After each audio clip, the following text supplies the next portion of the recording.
Bismillahirrahmanirrahim. Assalamualaikum warahmatullahi wabarakatuh.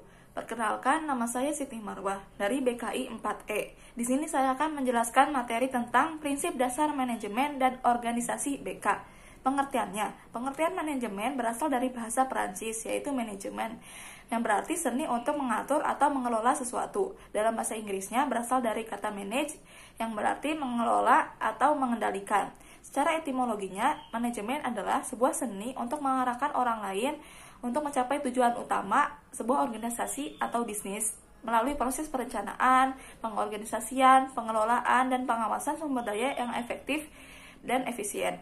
Prinsip manajemen pada dasarnya merupakan suatu dalil yang merupakan bagian dari proses menggerakkan banyak orang serta menggerakkan berbagai fasilitas.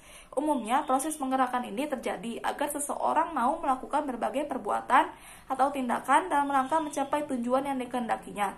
Jadi dalam proses pergerakan ini sudah seharusnya ada pedoman yang mendasari segala perbuatan atau tindakan bagi seseorang. Dengan adanya pedoman inilah, maka semua orang ini diharapkan dapat bertindak dengan tepat. Lalu tujuannya ada 4. Yang pertama, memberikan pengarahan. Yang kedua, mengurangi ketidakpastian. Yang ketiga, meminimalisir pemborosan. Yang keempat, menetapkan tujuan. Lalu ada aspeknya ada 5. Yang pertama, perencanaan atau planning. Yang kedua, ada pengorganisasian atau organizing. Yang ketiga, ada pelaksanaan atau implementation.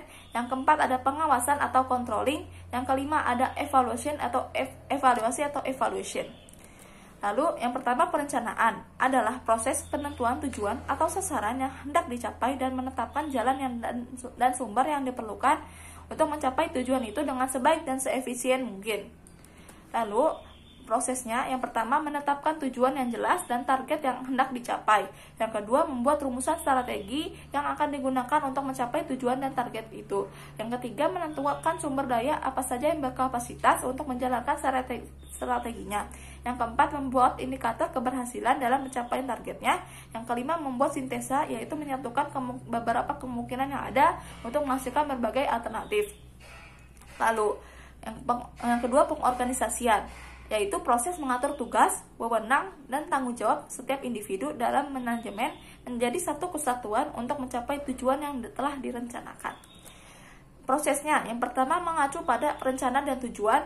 Yang kedua, merinci tugas utama. Yang ketiga, membagi tugas kepada individu. Yang keempat, mengalokasikan sumber daya. Yang kelima, evaluasi strategi pengorganisasian.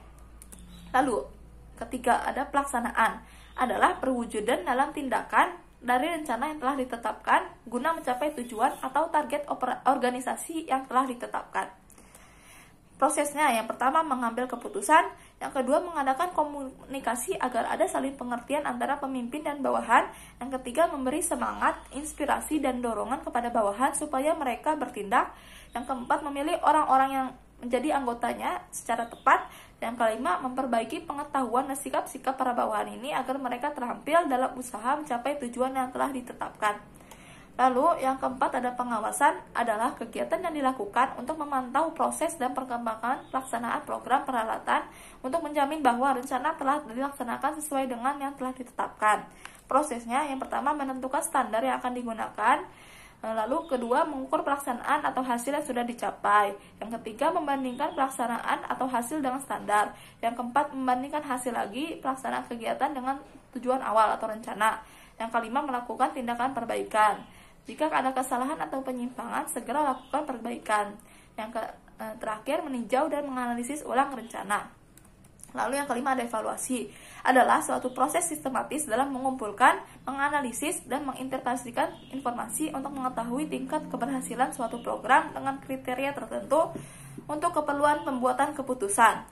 Prosesnya ada menginformasikan kebijakan, menilai pencapaian program, menilai kepuasan sasaran, menilai pelaksanaan aktivitas program, menilai tampilan komponen dan material program.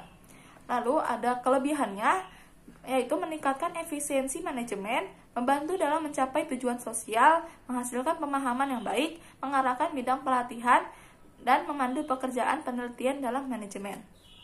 Kekurangannya, menurut saya sendiri, kekurangan dari manajemen itu sebenarnya tidak ada, tetapi bisa bila dijelaskan, kan manajemen itu suatu kegiatan yang secara sistematis dengan mencapai dengan target atau tujuan tertentu. Jika target atau tujuan tertentu telah dicapai, maka kegiatan tersebut masih terus dilaksanakan dengan target atau tujuan yang lain.